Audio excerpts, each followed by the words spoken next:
Europe was amazing. Thank you for Yes. all those ideas and from your grandma, and I wanna go back. I wanna hear all about it. I wanna be there. I just wanna be there right now. Like, it was the coolest experience, and I'm glad you enjoyed it as well, and then the fact that I was with my grandma that time when you were texting, I'm like, "That's the coolest thing because she is a world traveler. She goes to Europe every year still, and she's 88, which As crazy. I texted you, we just celebrated my grandma's 95th, and it's awesome. She's a Yeah. boss lady too. However, her travels ended last year when she came to Colorado for my dad's retirement party, and that felt like a big trek for her. And so, she's Mhm. someone who's been to Africa, Europe, Asia, all across the world. And so, I'm like, okay, if I can travel until I'm 93, 94, like I'll take it as Goals, long as yeah. I If can. I So yeah. live till that age. Yeah.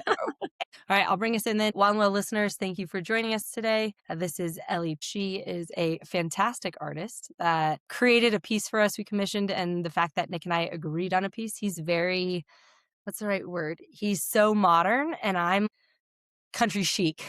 So to find something that blended and worked with our new house, it took some time, but you made it come to life. And you work in both the artistic world and then also in the fitness and wellness industry, among many other skills. You're a Jane of all trades, or a Jacqueline of all trades, if you will. And so, yeah, getting into that, I do want to definitely hear about what you do and also how that's like shaped who you are. Let's go into art first. Tell me again. So the picture, it's the Flatirons. It's from where Nick and I met up in Boulder, and you did an amazing job bringing it to life. And it represents a lot of growth and meaning for each of us and healing. And so, thank you. First and foremost, thank you. Yeah. What does art mean to you, and what has that looked like as far as your wellness journey? Yeah.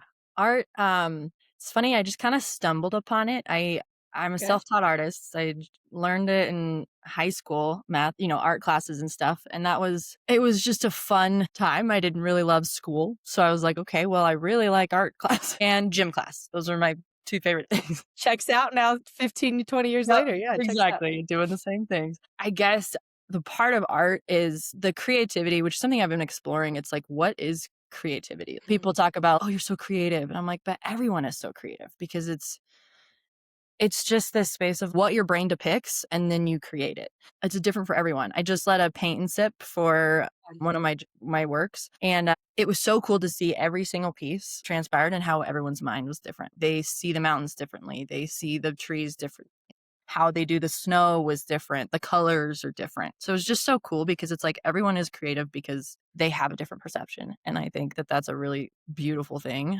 For me, creativity, painting is not necessarily an outlet or some awesome experience. It really is time when I just don't think about anything. I zone out. Mm. So my brain just kinda shuts off. So it's almost like a nervous system reset. So I will put in music depending on the mood, depending on the season, but it's just a time when I can just kinda, not really think about things and step away from it.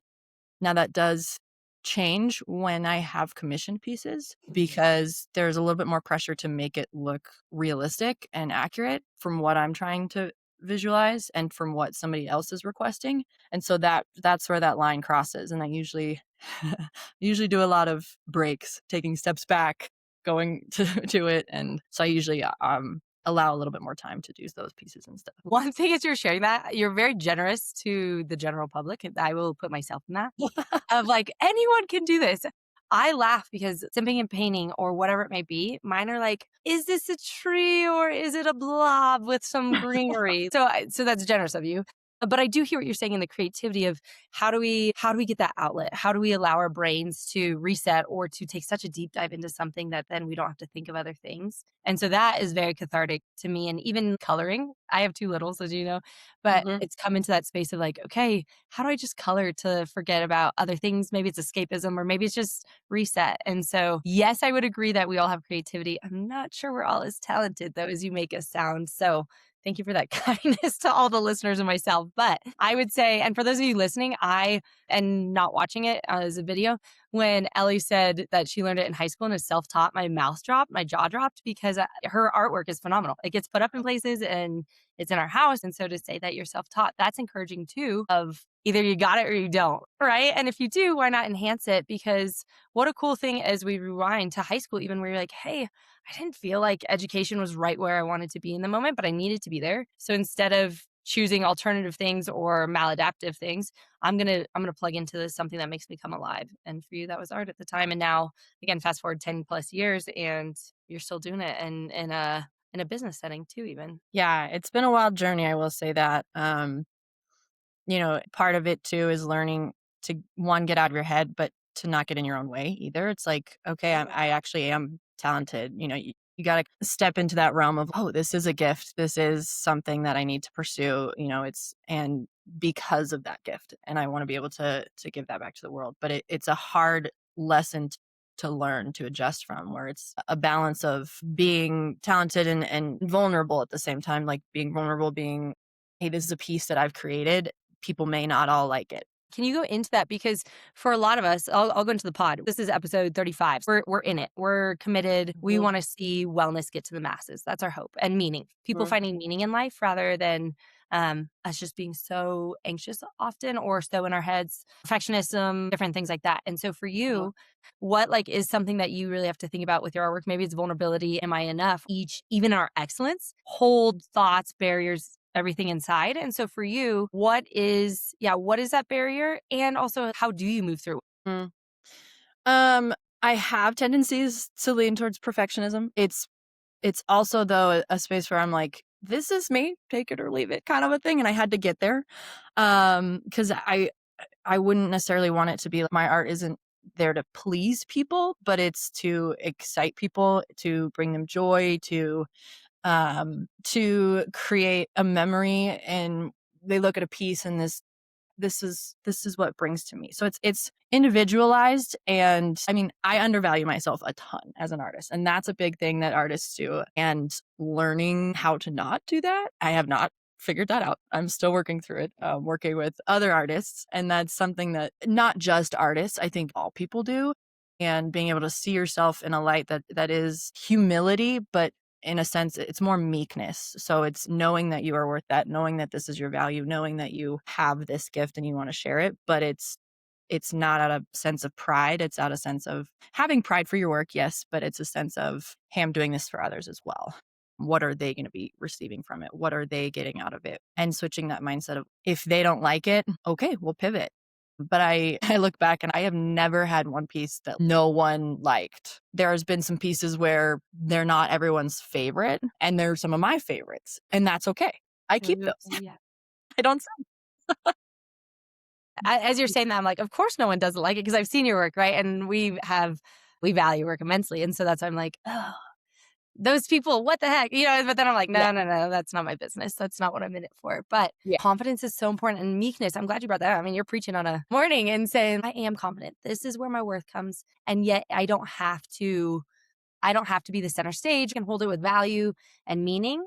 And so yeah, I appreciate you sharing that. If there's more artwork, I want to highlight it. I want you to share, surprise your story. And then if not, what does it look like to come into wellness industry and being a trainer now and movement, body, and working at a female owned business in the fitness or wellness industry? Paint that picture for us. yeah. Fitness. It's always been something I've just done. My whole family's been very active. It's been ingrained in me as a young kid. My parents met at a gym. They're still working as fitness trainers. Like, they're just an active family. So from a perspective of, it's always been second nature for me, but I took a good break from it for about 8 years, had some closed doors, and I felt like I needed to step away. And so I did. And I got involved with nonprofit work, took any job I could possibly find. So it was a journey, but it ultimately led back to this last year. I had a lot going on in my life. And I was like, what do I actually love? And I love fitness. I love working with people. I love teaching people about this. One thing that I realized was what is common knowledge to me is not common knowledge to everyone, especially in the fitness world. And so it was one of those where I was like, oh, people don't actually know this because this is something that I grew up in. So how can I help people understand that this is a beautiful way to have an outlet? When I think about exercise, exercise affects everything we do. It affects our brain, it affects our muscle health, it affects our bone density, it affects our cardiovascular, it affects just our mind. That's the biggest thing. And how can we make that more prevalent? The fitness industry has so many different avenues. And then, it can get unhealthy. I get that totally. But how do we make that not the case? Like for me, when I work out for my mind because I'm a better human when I work out. And yes, there are certain things to have like goals and training, but when you think about holistic wellness or wellness from the core, wellness just all encompassing, fitness has to be a part of that journey, I believe. And I believe that it doesn't have to be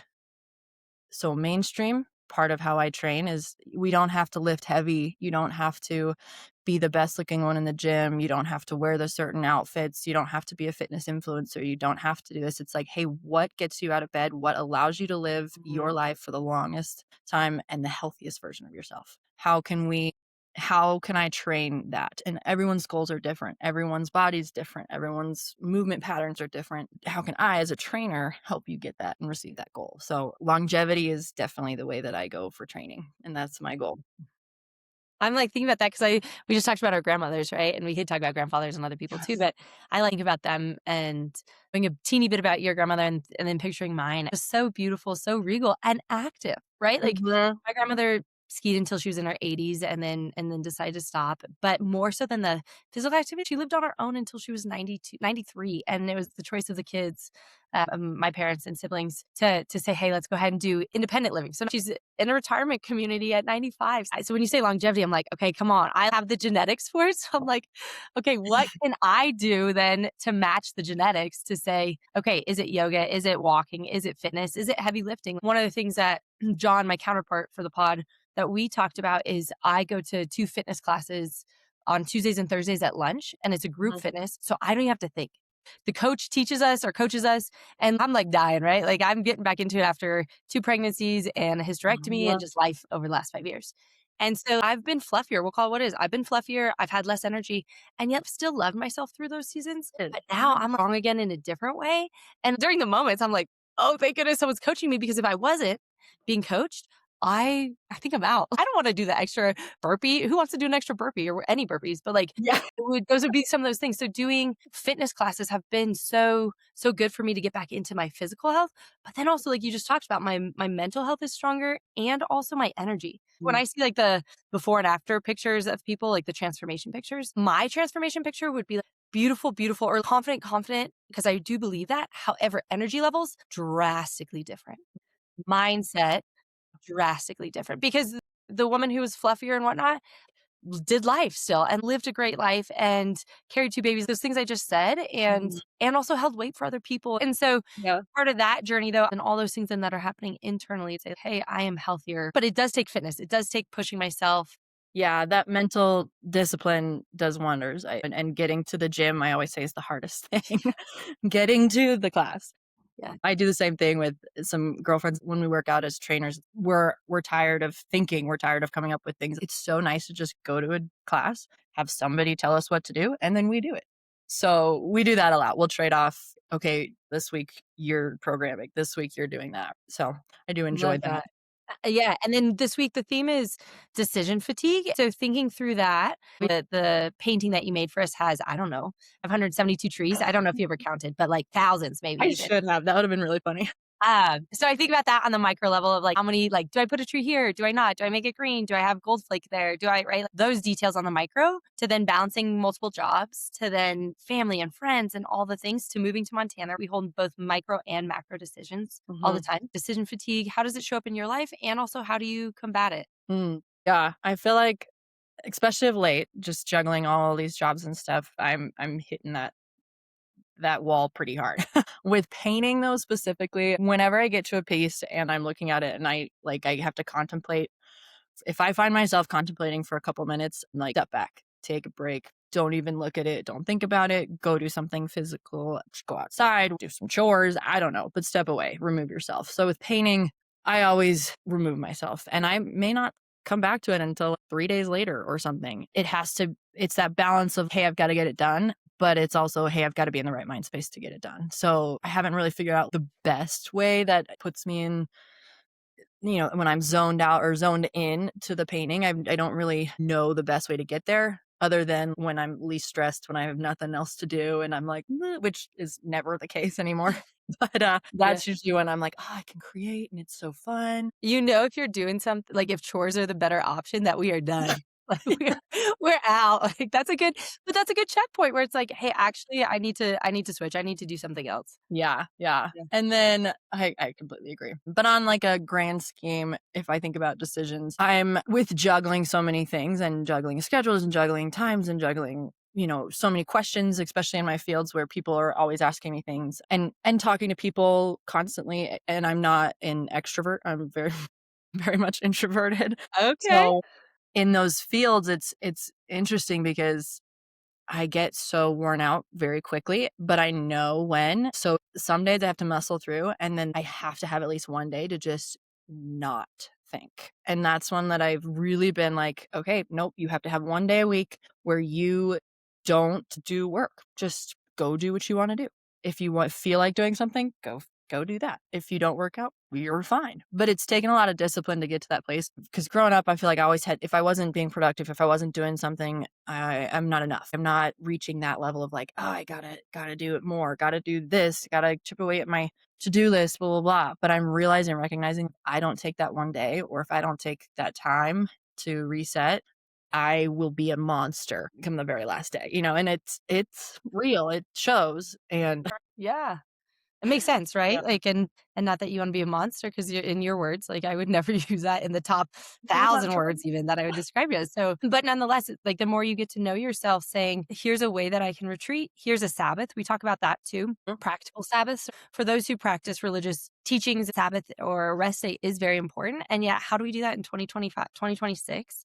Learning mhm, what's practical Sabbath, and so for you to say like, "Hey, I take a day where I just unplug," and for many of us who work remote or have entrepreneurial mindsets or are juggling many things, which let's call it what it is probably 90% of us now, is how do we take that break off the phone or off work or whatnot just to say, "Hey, I need to reset, I need to rest, I need to play, I need to have fun," because those are all important things too, especially in the world that's happening and mhm. saying, "Okay, I need that reset." Like, I'm being more affected by external things than I am being able to permeate those. So, Mm. gosh, I appreciate you sharing that. All right, couple more things. One is let's dream for a minute.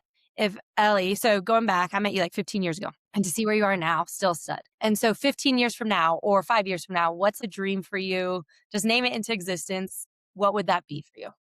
Gosh, it's so funny. That question, a year ago would have thrown me through the roof, and I would have been like, "I don't know. Don't talk to me about that." Yeah. Okay. And that's okay too. Hey, That was me for a while. I was just, like, trying to figure things out, but, I'm in the space where this last 2 years has just been really pivotal, but right now, I can confidently say I want a studio of my own. I currently live in a little studio apartment, and it's really funny because my painting area is not conducive. yeah. And so the goal is to have a studio of my own, a big space that I can just be and I can go to and I can create and I can leave it there and I don't have to clean it up. I can just come home or go disappear. I want to be able to blare my music as loud as I can and just create. And I have some big pieces that I want to create, but I don't have the space for that. So that is definitely the goal within the near future. 2026? Are we speaking into existence or That not? would be lovely. Okay. Yeah, but 2026, 2027 would probably be a realistic yes. Cool. By 2027, I'm gonna have a space. That would be a goal. And like Uh, in the back of a coffee shop, or like you want then the front to be a gallery, or like you'll work in a warehouse and have a fitness next to warehouse, you? just a warehouse, big old space with lots of natural lighting, like if I have a door or whatever, maybe a little gym in there. I could train some clients. That'd be There you awesome. go. I want it to be like concrete floors so I can make a mess out of it. I wanna do my art full time, but I love training, and I wanna be able to continue to do that on the side or, both 50/50, whatever it may be. I love those 2 avenues, and I don't need to choose one or the other. I really wanna be able to do both as long as I can. So, that would be the goal is to just do those 2 and focus my efforts on it. Cool. Love that. In Montana, making big sky, keeping the outdoors there. Yeah, I mean, my family's here, my parents are gonna be moving out here. Family's really important to me, and I think that it will always be here if I do have to move away, if I do, get an opportunity or whatever, I'm open for that. But for the most part, yes, I will be here pretty much long term. Yeah. All right. 2027. Ellis Design, warehouse, maybe fitness there too, or lifting or whatnot, and then family all out there. Love that. Mhm, Cool. All right. And then the final thing that we do, we say in a world that feels really divided right now, that you mhm. have a seat at the table. With having a seat at the table comes grubbing and bringing people there. So, question to you is that we ask every guest, what food is potluck style? So, what dish you bring in, and then who you bring in with you? Food, I'm talking about decision fatigue whenever I have something to bring, like a dish. I don't wanna scroll through the cookbooks and be like, "Oh, this would be delightful." No, I am going to bring one dish. I do it every time. My mom calls it mushu, but it's actually like Mexican style. So I don't know why, but we just grew up calling it that. But it is basically a dish. You put shredded chicken, typically rotisserie chicken, a can of Rotel, a can of like green chilies. You can make it however spicy you want. And then she does like black beans and refried beans, and then chopped spinach, and then a bunch of cheese. And you just bake it and you just stir it up, and then you eat it with chips. So it's a dip, and then if you need it to use it for like leftovers, I So usually good. with eggs in the morning, or I'll put it in like a tortilla for a burrito, but it is the easiest, quickest, best thing, and everyone loves it. Mushu, Mexican dish. Love it. Salivating. I also love the family ties. We do weekly themes for Wild and Well Together. And a few months back, it was nostalgia. And so my sister, she jumped on as a fan. And we were talking about some of the names or random things that we have of our childhood that still hit us to the core and comfort. And so I love that a Mexican dish called Mushu does that for you, right? Like that's the dream. That's the beauty in it. So love that. I want the recipe down for that. Sounds like it's perfect too, because you can bring it to watch a football game, or you can like bake it and bring it as a dip, leftover, whatever. And so come on Yeah, now. and So good. it's so quick and easy. You're like, That's the done. best, especially with decision Yeah, fatigue. Like you said, come on, yeah, we don't have time for that. Like yeah. we're all doing life. So love that. And then who you bringing with you? Oh gosh, I'm just gonna go with the first person that comes to mind, but my best friend Haley, I grew up with her literally since like in the womb together, and she and I are still so close. We call them podcasts, but they're just the voice messages on your cell phone. Yes. Get her So on. Come on, we'll have the both of you on next time. I would love to see oh, you operate with she that. That's is so good. funny. And that's the reason why I would bring her, because she has this way of bringing everyone together, connecting everybody. She is so energetic. She's the funniest person I know. She's on another level, extrovert. So it's kind of a release for me, because I could be like, "Here, you go talk now." You funnel everything. So, but she is just a really fun person. So I always love the conversations and things that we have when together. So we call her the life of the party, because that she really is. So it would be interesting to bring her along. Shout out to Haley. Are y'all in the same place, or it's a voice podcast that keep you together? The podcasts that keep us together. Yeah, so her husband was a Marine, and so they were moving all over. They lived in Germany for 3 years, so she was going all over. I was so jealous. I was like, oh, just seeing all of her travels and stuff. They'd go to a new ski resort every weekend, things like Yeah, that. come on. He got out of service, so now they are in Kansas City. I think the last time we lived in the same space was right after I graduated college. We all lived in Evergreen, which is where I grew up, for that summer. So it was like 4 months, and we just played, but that was it. So that was about, yeah, 12 years ago. Say it with pride. Come on, we're aging with I grace. was We're like, aging with beauty. "What? How the math?" I was trying to do the math more. I'm like, but yeah, so we still talk all the time. We leave those silly little voice messages that are like 20 minutes long. And the nice thing about them, you can just respond whenever you have time. And she's got two little crazy babies and little boys. So she's busy. But yeah, it's fun that technology is good. It can connect us Yeah, in right. some ways. It's like that balance of we need it, but it can be dangerous. Yeah, what's our relationship with that? We get into that with digital detox and different things, or taking a Sabbath from it, but still recognizing it's not a monster. We just need to use it in appropriate ways. Again, that talk about our grandmas, going back to them. This will be a shout out to Uh-huh, grandmas, but in uh-huh, their when they were in their 20s, 30s, 40s, they weren't messaging anyone. It was letters. It was uh-huh, maybe a phone call, depending on how old they were. Or it was like, hey, I'll see you in a year, or see you when uh-huh. I see you. Just even the beauty of technology there and how it has changed over time too. I think about that with my grandmother. She still has dear friends that they've been friends since, growing up. And it's just a testament to them. It's like, wow, to put that much intention into a relationship for that many years is encouraging. It's wild. Yeah, you and Haley got another what, 50 years to go. I will be telling her, I'll be like, "Girl, we gotta step it up." I love that. Yeah, 50 plus years from now, y'all will be in an old folks home together. That is the dream. Yeah, we wanna do that or live in a compound together with, all the families. That's our goal. We would like be so fun. I love that. Ride or die. There you go. We have 2 friends that are moving into the neighborhood, and it feels like it's the start of that, and I'm Oh, like, yay. "How can we make this happen?" It's just so cool to have community. So gosh, Mhm. thank you, Ellie. Appreciate you. Yeah. Thank you for being on here. You are such a gift. You continue to be. And where can we find your artwork for those of listening in Montana? I don't know if we have anyone there yet, but especially those around the US. I don't know if you ship internationally yet. We've a decent international listeners. But for those listening around the US, I don't live in the same state. You shipped it to me. It got here beautifully. Mhm. How can we find your work? Yeah, thanks. I have not dabbled in international shipping yet. Definitely worth exploring, absolutely. But my Instagram, if you want to check it out, that's going to be probably the most accurate, up to date things is designs.ellis. And then I have a website, ellisdesigns.art. So you can check out that. You can either DM me on Instagram or message me on the website. And that's going to be the best thing to check out some of my work. Cool. Hit your girl up. Appreciate you having me on here. This was such a joy talking to you. So great. So fun.